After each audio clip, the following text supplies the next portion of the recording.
अस्सलामुअलैकुम बच्चों, कैसे हैं आप सब। उम्मीद करती हूँ खैरियत से होंगे।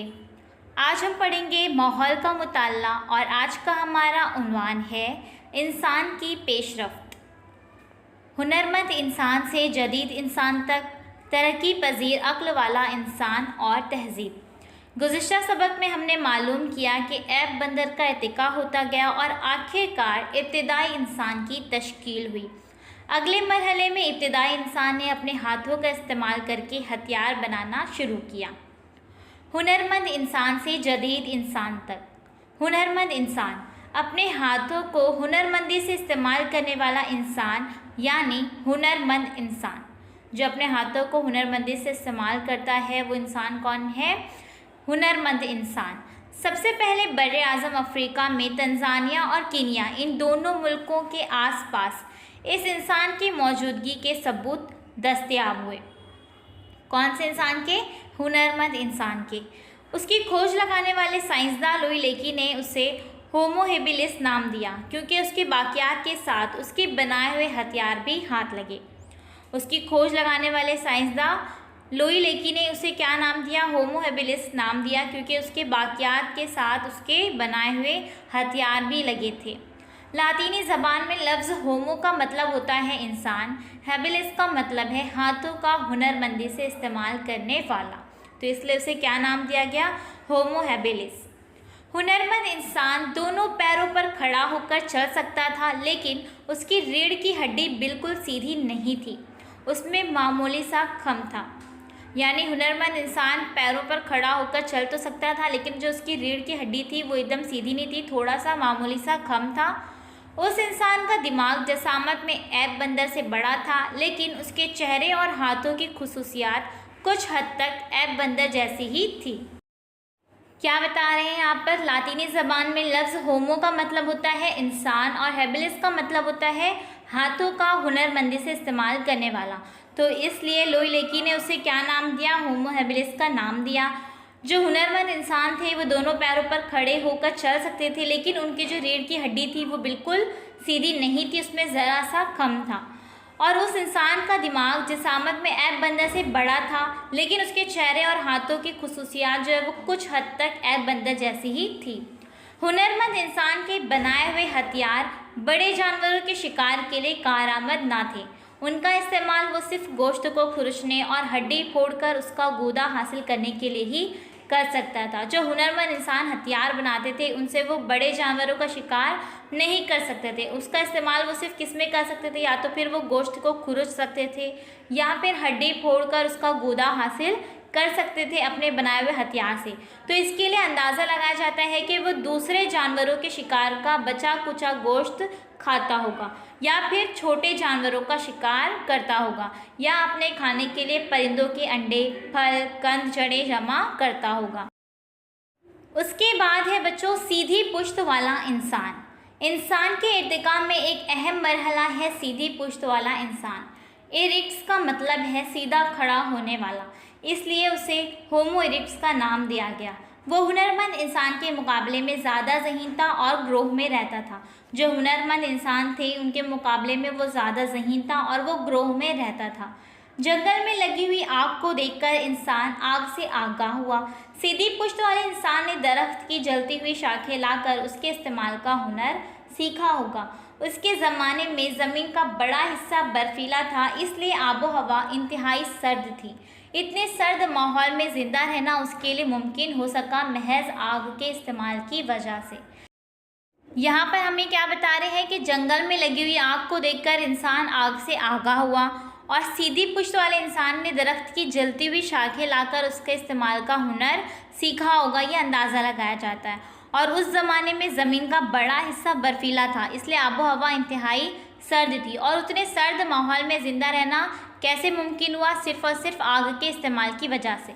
लेकिन वो आग पैदा करने के हुनर से वाकिफ़ नहीं था। उसके हथियार भी साबका हथियारों के मुकाबले में बेहतर और सुडौल थे। वो दस्ती कुल्हाड़ी जैसे हथियार बनाता था। अफ्रीका, एशिया और यूरोप के बरआज़मों में सीधी पुश्त वाले इंसान के बाकियात और उनके साथ उनके बनाए हुए हथियार दस्तयाब हुए हैं। बच्चों यहाँ पर आपको तस्वीर नज़र आ रही है, ये कौन सी तस्वीर है? सीधी पुश्त वाले इंसान की ख्याली तस्वीर। ये ख्याली तस्वीर है किसकी? सीधी पुश्त वाले इंसान की।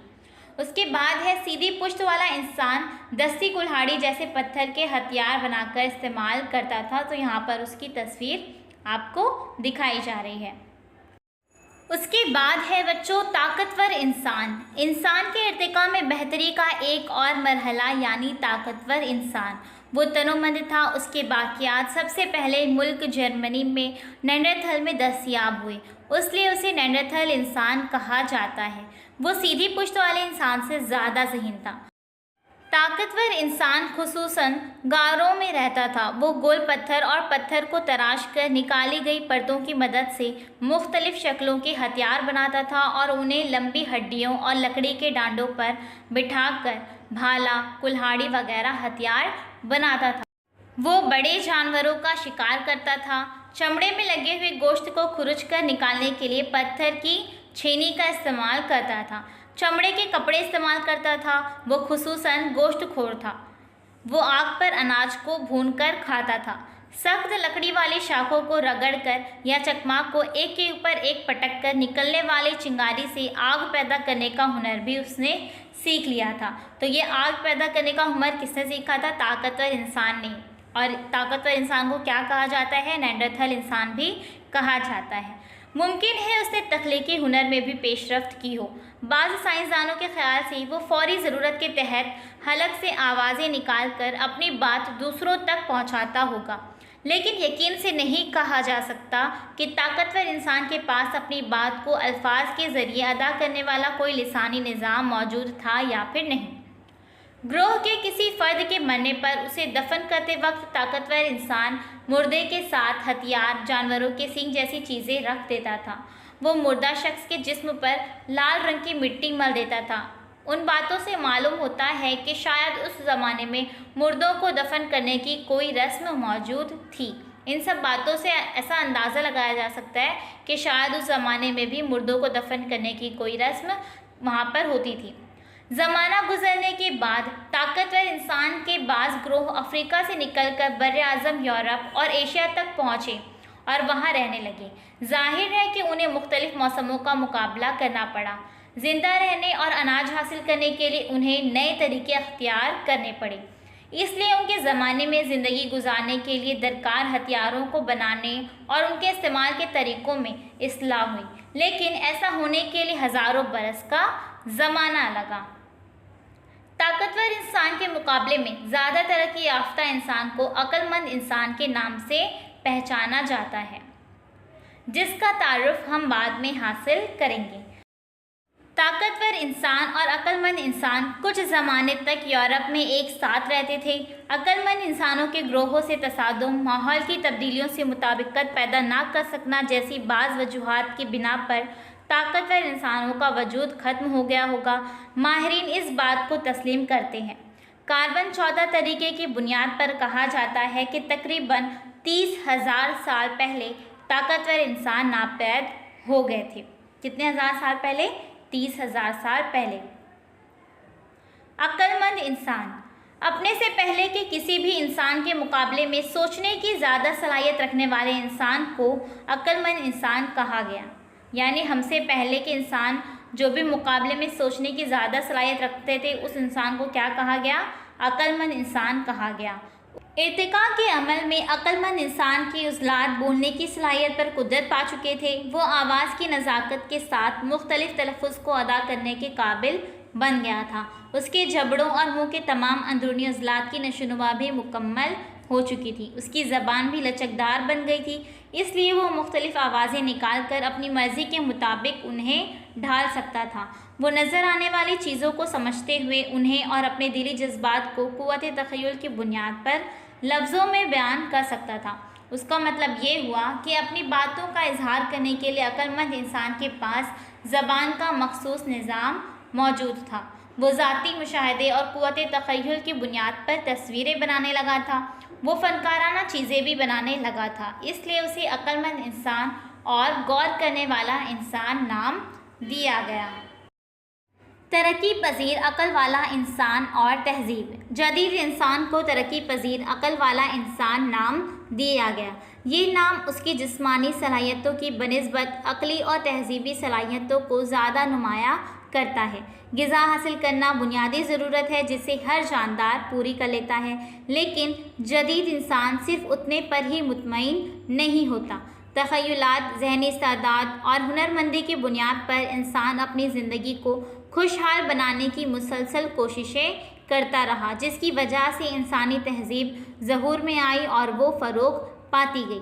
मवेशी पालने और खेती बाड़ी करने की इब्तिदा होने के बाद से इंसान ने जो तकनीकी और तहज़ीबी तरक्की की, उसकी रफ्तार बहुत तेज़ है। तर्ज़ ज़िंदगी और ग़िज़ाई आदतों में उन तब्दीलियों की वजह से आहिस्ता आहिस्ता उसकी पहले जैसी भारी भरकम जिसामत बदल गई, उसके चेहरे मोहरे में भी तब्दीली आ गई। इंसान नुमा बंदर से शुरू होने वाली इंसानी तारीख़ की पेशरफ्त को मुख्तलिफ़ मराहिल में तकसीम किया गया है। हम आइंदा असबाक में इन मराहिल की बुनियाद पर इंसानी तहज़ीब के मुख्तलिफ़ पहलुओं पर गौर करेंगे। तो बच्चों, उम्मीद करती हूँ कि आपको अच्छी तरह से ये सबक समझ में आ गया होगा। जल्द ही मिलेंगे एक नई वीडियो के साथ। अल्लाह हाफ़िज़।